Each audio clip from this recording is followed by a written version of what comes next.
श्री अग्रसेन कन्या महाविद्यालय हिंडौन सिटी में BA second year political science की ऑनलाइन क्लास में आपका फिर से स्वागत है। देखिए, मैं आपको आज बताने वाला हूँ भारतीय संविधान का विकास। भारतीय संविधान का विकास किसी परिस्थितियों की उपज नहीं, बल्कि संविधान सभा के द्वारा निर्मित वह संविधान है जो वर्तमान की लोकतांत्रिक शासन व्यवस्था का संचालन करता है। लोकप्रिय संप्रभुता पर आधारित यह संविधान अपने निरंतर रूपों के आधार पर या धीरे धीरे इसका विकास हुआ है, जो निम्न प्रकार से निर्धारित है। जैसे अपन ये मानते हैं कि 1600 ईस्वी में सबसे पहले ईस्ट इंडिया कंपनी का निर्माण किया गया था, या यहाँ पर एक व्यापारिक कंपनी के रूप में आई जो ब्रिटेन की कंपनी थी। धीरे धीरे उन्होंने संपूर्ण शासन व्यवस्था पर अपना अधिकार जमा लिया। भारत के लिए यह चुनौती थी कि इस शासन व्यवस्था को किस प्रकार से समाप्त किया जाए। शासन 1857 ईस्वी में पहली बार विद्रोह उत्पन्न हुआ, जो ब्रिटिश शासन के विरुद्ध माना जाता है। लेकिन इसके बाद ब्रिटिश शासन ने यह महसूस किया कि प्रशासन में सुधार की अति आवश्यकता है, तो उन्होंने सबसे पहले 1909 में मार्लो मिंटो सुधार के माध्यम से एक भारत शासन अधिनियम लागू किया गया था। लेकिन इससे पूर्व 1885 ईस्वी में भारतीय कांग्रेस की स्थापना ए.यू. ह्यूम के द्वारा हो चुकी थी, जो एक दबाव समूह के रूप में कार्य करती थी। इस सुधार के बाद ऐसा महसूस किया जाने लगा कि कुछ न कुछ सुधार या भारत की अर्थव्यवस्था को सुदृढ़ किया जा सकता था। लेकिन विशेष तौर से इससे सुधार नहीं हुआ और पुनः 1919 में नया शासन अधिनियम लागू किया गया, जिसमें दैत्य शासन प्रणाली को अपनाया गया था। और इसके साथ ही देखा जाता है कि 1919 में जलियांवाला बाग हत्याकांड हुआ, जिसमें बहुत सारे निर्दोष व्यक्तियों को मार दिया गया। उस समय जनरल डायर के नेतृत्व में इस घटना को अंजाम दिया गया था।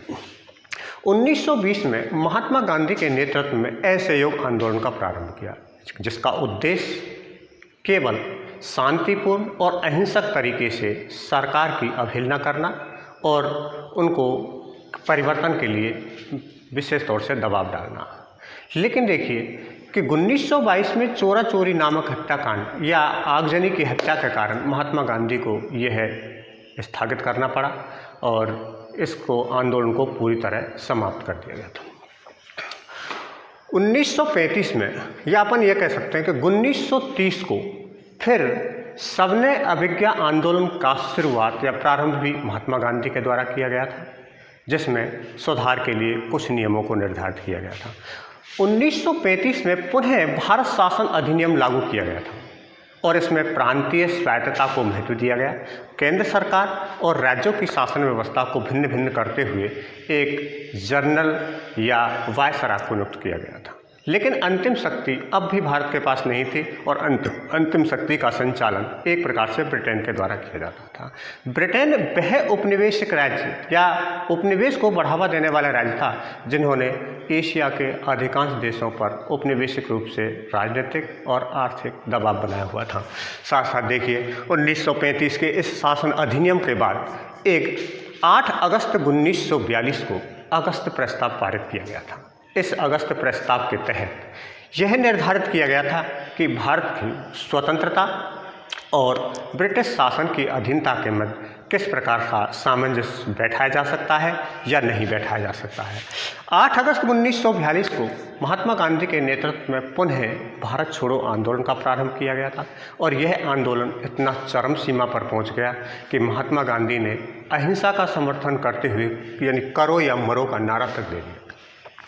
लेकिन इसके लिए ब्रिटिश शासन ने पुनः एक नीति का अनुसरण किया और उन्होंने 24 अप्रैल 1946 को कैबिनेट मिशन को भारत में भेजा, जो इस बात का लिए निर्धारण था कि भारत क्या अपना स्वयं का लोकतांत्रिक संविधान बना सकता है, और इसके लिए भारत को उन्होंने चुनौती दी थी।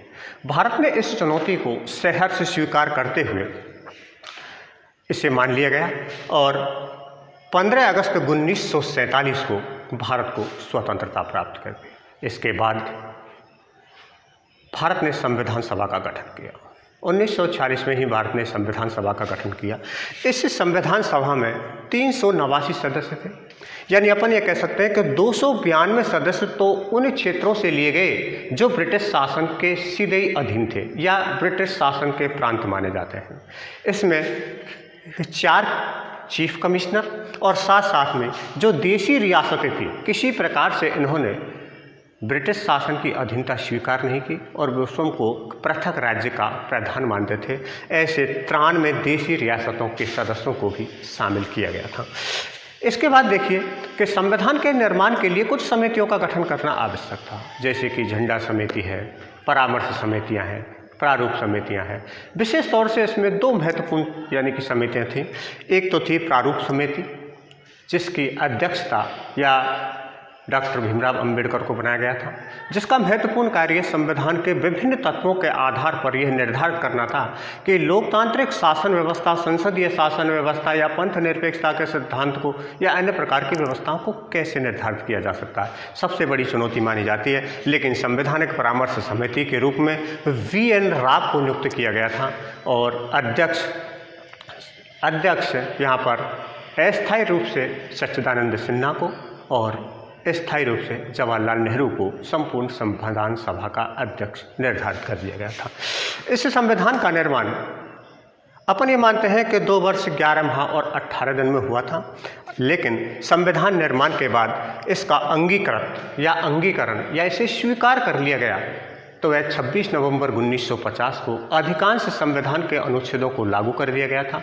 लेकिन चूंकि पहले से ये तारीख निर्धारित थी 26 जनवरी, तो उन्होंने बाद में 26 जनवरी 1950 को संपूर्ण देश में इस संविधान को लागू कर दिया गया था। इसके बाद ही अपन ये मानते हैं कि संविधान सभा के स्रोत कौन कौन से हैं, संविधान सभा किन किन आधारों पर कार्य करती है, संविधान सभा में किन किन देशों की महत्वपूर्ण चीज़ों को शामिल किया गया है। तो सामान्यतः सबसे पहले तो अपन देखते हैं कि भारत की शासन व्यवस्था जो चली थी उससे तो भारत ने क्या ग्रहण किया और उसके कौन कौन से स्रोत माने जाते हैं। तो अपन ये कह सकते हैं 1909 का मार्लोमेंटो सुधार, जिसे शासन अधिनियम के नाम से जाना जाता है, 1919 का शासन अधिनियम जिसमें दैत्य शासन प्रणाली को अपनाया गया था, और 1935 का शासन अधिनियम जिन्होंने प्रांतीय स्वायत्तता की स्थापना की। इन्हीं के आधार पर संसदात्मक शासन व्यवस्था का यानी गठन किया गया था। लेकिन फिर भी इस शासन व्यवस्था को संचालन करने के लिए अन्य देशों का सहारा भी लेना पड़ा। अधिकांशतः भारत का संबंध ब्रिटेन की शासन व्यवस्था से माना जाता है, क्योंकि लंबे समय तक ब्रिटेन ही एक शासन का रूप रहा है और भारत एक उपनिवेश के रूप में कार्य करता है। जैसे अपन ये मानते हैं कि ब्रिटेन से संसदात्मक शासन व्यवस्था जो भारत के संविधान में ली गई है वो ब्रिटेन की देन है।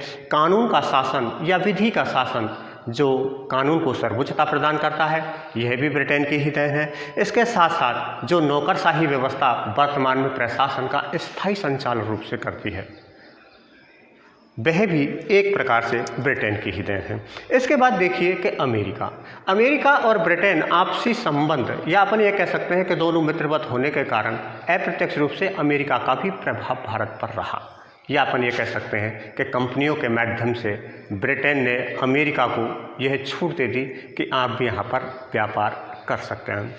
तो सामान्यतः अमेरिका से देखिए कि मौलिक अधिकारों की व्यवस्था, नागरिकों को किस प्रकार से अपने जीवन यापन के लिए जो अधिकार प्राप्त होने चाहिए उन्हें संवैधानिक संरक्षण के अभाव में संभव नहीं है। इसलिए मौलिक अधिकारों की व्यवस्था अमेरिका के संविधान से ली गई।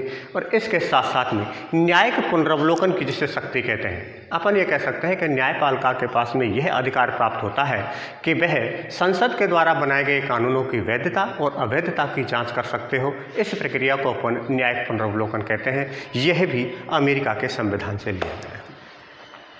इसके बाद देखिए कि आयरलैंड से भारतीय संविधान के अनुच्छेद 36 से 51 के तहत जिन नीति निर्देशक तत्वों की स्थापना की गई है वो राज्यों के लिए वो निर्देश हैं जो लोक कल्याणकारी यानी कार्यों पर आधारित है।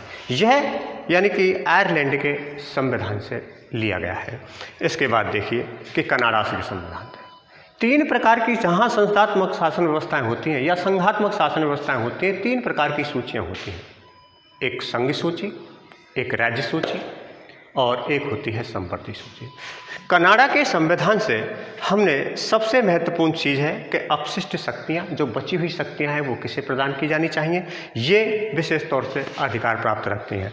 ऑस्ट्रेलिया के संविधान से भी, हालांकि ऑस्ट्रेलिया और कनाडा दोनों की शासन व्यवस्था में ये ज़्यादा अंतर नहीं है, लेकिन फिर भी ये माना जाता है कि जिस प्रकार से अपशिष्ट शक्तियों को केवल कनाडा प्रदान करता है, उसी प्रकार से ऑस्ट्रेलिया ने भी शक्तियों का विभाजन, जैसे केंद्र और राज्यों की शक्तियों के विभाजन के साथ साथ में एक समवर्ती सूची की भी यहाँ पर जो अपने संविधान में व्यवस्था की, उसे भी अपनाया गया था। इस समवर्ती सूची में केंद्र सरकार एवं राज्य सरकार दोनों को समान अधिकार प्राप्त होता है। इसके बाद देखें कि जापान के संविधान में भी कुछ न कुछ अपन को प्राप्त हुआ है, जैसे संसदीय सर्वोच्चता भी पाई जाती है और न्यायिक सर्वोच्चता भी पाई जाती है। लेकिन संसदीय सर्वोच्चता के साथ साथ में न्यायिक सर्वोच्चता का आपस में समन्वय किया जाना अति आवश्यक है, जहां संस्थात्मक शासन व्यवस्था पाई जाती हो और संघात्मक शासन व्यवस्था के रूप में कार्य करता हो। तो अपन ये कह सकते हैं कि जापान के संविधान से संसदीय एवं न्यायिक सर्वोच्चता के सिद्धांत को अपनाया गया है। इसी प्रकार से देखिए कि दक्षिणी अफ्रीका के संविधान से भी एक संविधान के संशोधन की प्रक्रिया को लिया गया है। जैसे अपन ये कह सकते हैं कि परिस्थितियों के अनुरूप किसी प्रकार का यदि परिवर्तन करना हो तो संविधान में संशोधन किस प्रकार से किया जाता है, यह संशोधन कितने प्रकार का हो सकता है, और इसी को आधार मानकर भारतीय संविधान में संशोधन की प्रक्रिया को रखा गया है। संविधान के अनुच्छेद 368 के तहत संविधान की संशोधन की प्रक्रिया में यह निर्धारित किया गया है कि 3 प्रकार के संविधान के संशोधन पाए जाते हैं। एक तो होती है साधारण विधेयक, जिसमें संसद के दोनों सदनों के बहुमत के आधार पर हो जाता है। एक होता है आपका विशेष बहुमत, जिसमें संसद के दोनों सदनों के 2/3 बहुमत की आवश्यकता होती है। और एक होती है विशेष बहुमत के साथ राज्यों के विधानमंडलों की स्वीकृति, यानी कि संसद के दोनों सदनों के 2/3 बहुमत के साथ साथ में आधे से अधिक राज्यों की सहमति आवश्यक होती है। तो ये इस प्रकार के स्रोत माने जाते हैं कि किसी न किसी रूप में भारत के संविधान विदेशों से भी कुछ लिया गया है और अपने देश की भी कुछ शासन व्यवस्था को संचालित किया गया है। ठीक है, इसके बाद में आपको बताते हैं भारतीय संविधान की विशेषताएं अगले एपिसोड।